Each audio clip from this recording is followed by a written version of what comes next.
Bonjour, vous êtes bien sur Radio Mérignac. Je suis avec Claude Mélier, élu à Bordeaux Métropole du groupe Parti communiste français. Bonjour Claude Mélier. Bonjour. Alors la situation des Girondins, actuellement, on apprend mauvaise nouvelle sur une mauvaise nouvelle. Il y a eu la perte du statut professionnel, la rétrogradation par la DNCG en National 2. Mais juste avant, il y avait un redressement judiciaire qui était ouvert et le tribunal du commerce avait dit que si nous ne restions pas en National 1, la rétrogradation ferait que le redressement judiciaire se transformerait en liquidation judiciaire. Quel est votre sentiment sur la situation ? D'abord, c'est un naufrage. Et c'est dramatique, un naufrage effectivement concernant les Girondins. Un naufrage pourquoi ? D'abord, je pense aux salariés, je pense aux équipes et notamment les féminines. Je pense donc à tous ceux qui effectivement sont directs au centre de formation. Au centre, oui, c'est ce que j'allais vous dire. Au centre de formation, c'était le poumon des Girondins. Et là, c'est vraiment, je pense d'abord en priorité à eux qui sont directement concernés.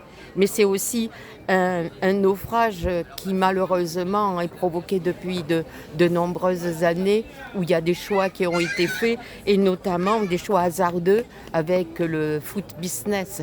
Quand on a effectivement en 2018 fait appel au fonds d'investissement américain, c'était très dangereux pour le devenir des Girondins. Donc là on voit qu'il y a un naufrage tout à la fois économique et social et qu'aujourd'hui les Bordelais, mais pas que les Girondins et au-delà, sont tristes et en même temps en colère par rapport à l'évolution de la situation. Donc mon sentiment, c'est qu'il faut en finir avec ce foot business et trouver d'autres formes de gestion pour développer vraiment un foot populaire. Alors justement, Pierre Urmic propose un actionnariat local. Mais vu les défis aujourd'hui, pensez-vous que ce n'est pas un pistolet à eau pour éteindre un incendie ? Je pense que c'est une proposition à ne pas négliger et à prendre en compte. Aujourd'hui, la situation, elle est dramatique, je viens de le dire. Donc toutes les propositions doivent être analysées et en même temps bien mesurées où se trouve le problème. Et le problème vient du fait que ça a été une gestion capitalistique, une gestion où le fric a dominé. Et la proposition de M. Urmic, c'est effectivement d'en finir avec une telle gestion en proposant qu'effectivement on mette en place une structure de contrôle où on retrouverait tout à la fois les joueurs, les anciens joueurs, les élus, les représentants du monde économique pour effectivement avoir un contrôle et une vision d'avenir pour le foot et d'autant plus que le foot, et notamment le foot girondin, provoque une attractivité pour l'activité de la ville, mais pour le sport lui-même. Et la métropole. Et la métropole. Donc la proposition de M. Urmic, je la soutiens, comme mon groupe à la métropole et à la mairie de Bordeaux soutiennent cette proposition. D'accord. Mais vu l'état aujourd'hui du sport, des finances des Girondins, est-ce que vous pensez que cela suffira à les remettre en haut de tableau ? Pour l'instant, la question qui est posée, c'est de les maintenir hors de l'eau, juste la tête hors de l'eau, et leur donner une perspective d'avenir. Et donc, il y a même les propositions qui sont faites par les supporters de créer aussi une asso. Je pense que toutes les propositions qui vont dans le sens du maintien des Girondins sont à prendre. Et donc, comment peut-on faire ? Et là, c'est vrai que malheureusement, on constate une chose, c'est qu'avec ce contrat qui a été signé avec SBA, malheureusement se retrouve devant une privatisation, comme on dit, des profits et une socialisation des pertes. Voilà, et c'est en ce sens qu'on va aujourd'hui se tourner vers les collectivités pour leur dire maintenant, mettez la main à la pâte. Et dans le sud-ouest d'aujourd'hui, le journal donc local, il y a un article, une interview du représentant de SBA qui dit maintenant il faut que la métropole agisse. Et comment ? Ça veut dire financièrement. Or, ce n'est pas nous qui sommes à la gestion. Donc, oui, mais vous êtes propriétaire du stade.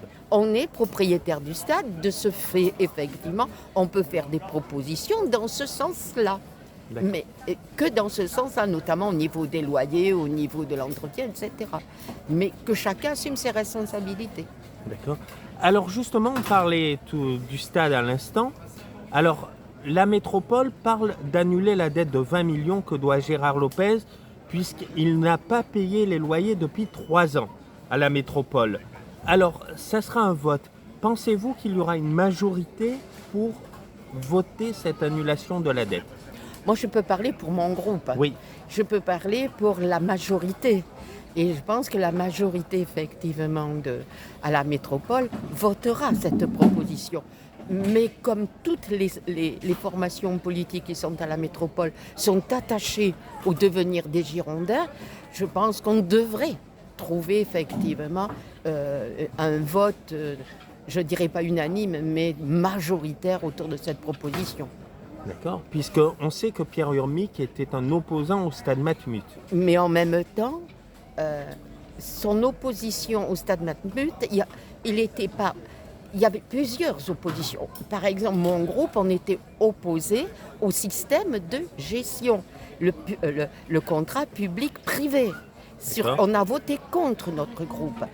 Pour ce qui est de M. Urmic, il y a aussi effectivement cette vision et avoir une autre vision de la gestion et notamment par rapport au stade Matmut.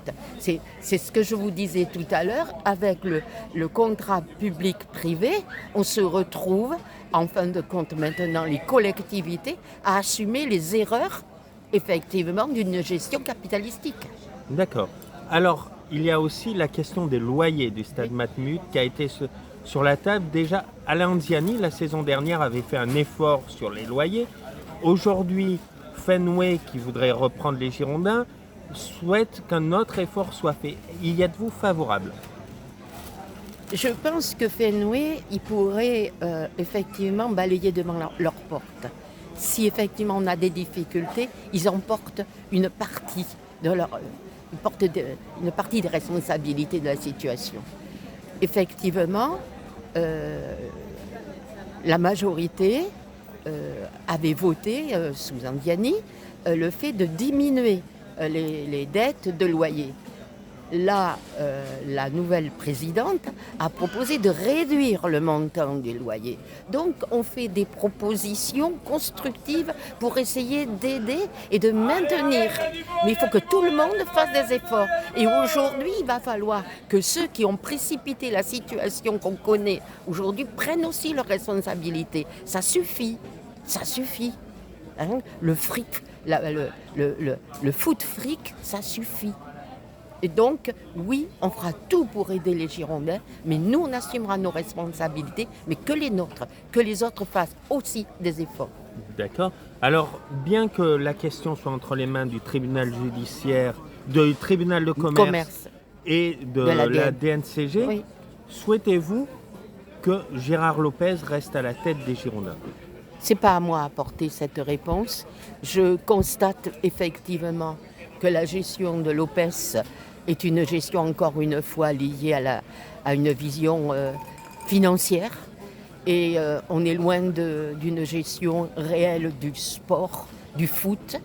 C'est pas à moi. Je pense qu'il faut effectivement aller vers une autre vision de la gestion et s'il y a une autre vision de la gestion, M. Lopez doit partir. D'accord. Eh bien, merci Claude Mélier d'avoir répondu à mes questions. Merci. De rien. Au revoir.